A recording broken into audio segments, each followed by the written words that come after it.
right, hello and welcome back, everybody. Today we're going to look at Chapter 3, Section 3.3 of our book.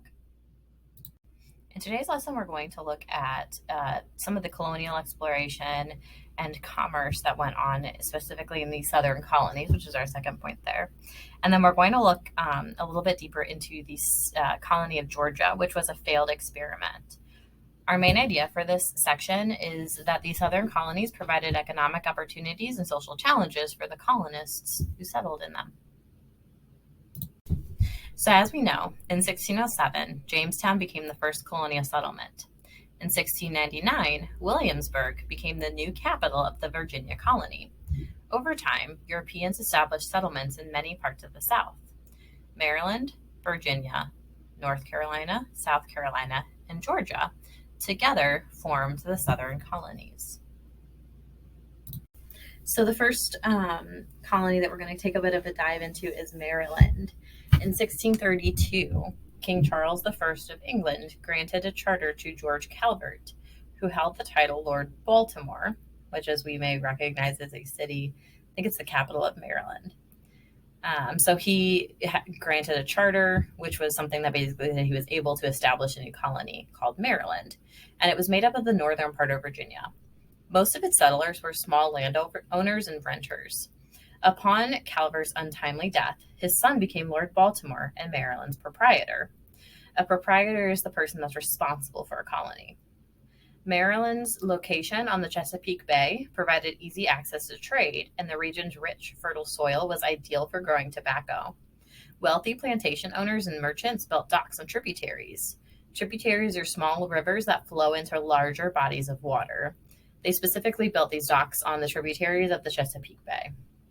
There, they could more easily load ships with tobacco for export and receive ships from around the world that were loaded with different kinds of goods. So the next colony group that we're going to look at is North and South Carolina. So it didn't start being two different colonies. In 1670, Carolina, just one Carolina, had become a colony. But by 1691, it had split into two colonies. North Carolina, which was already settled by small planters from Virginia, and South Carolina. Many of South Carolina's settlers came from Barbados and the West Indies. They specifically established large plantations where they grew tobacco, rice, cotton, sugarcane, and other crops. They also purchased enslaved Africans to work on these plantations. By 1729, both Carolinas had become royal colonies. Royal colonies are colonies with a governor and council appointed by the king. All right, so we're going to go ahead and kind of wrap up by taking that deep dive into Georgia. Georgia was a grand experiment that, as the title would suggest, it failed. So most of Britain's American colonies were founded for profit or religious freedom. But Georgia, the last mainland British colony in North America, began with a different idea. James Oglethorpe and Viscount John Percival envisioned a colony in which debtors and the very poor could make a new start. King George II really wasn't interested in helping the poor, but he understood that Georgia could be a military buffer between Spanish Florida and South Carolina. He granted the charter, placing control of the colony in the hands of trustees, who could neither receive financial gain from Georgia nor own land within it. So as governor, Oglethorpe required that all colonists follow 3 rules based on his own beliefs: no owning slaves, no liquor, and limited land ownership for each settler. This was a lofty vision, very different from the rest of the colonies, and it didn't last long. Settlers began arriving in 1733. Many of them found the colony's strict policies incredibly unreasonable, so Georgia's population grew really slowly.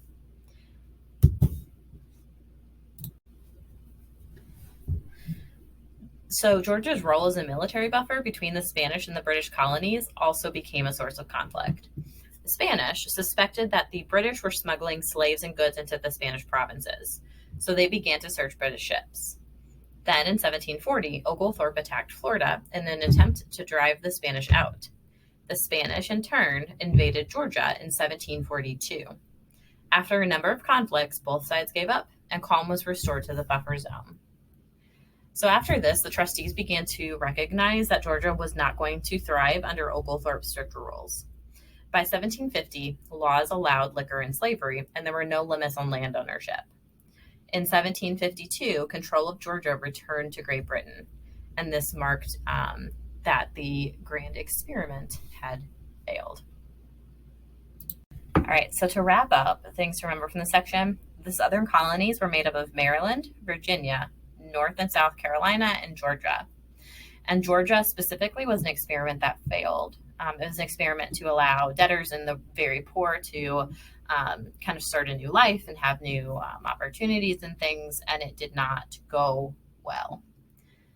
So guys, thank you guys for watching. Go ahead and check back in Canvas to see what your next job is, and I'll see you guys later. Bye.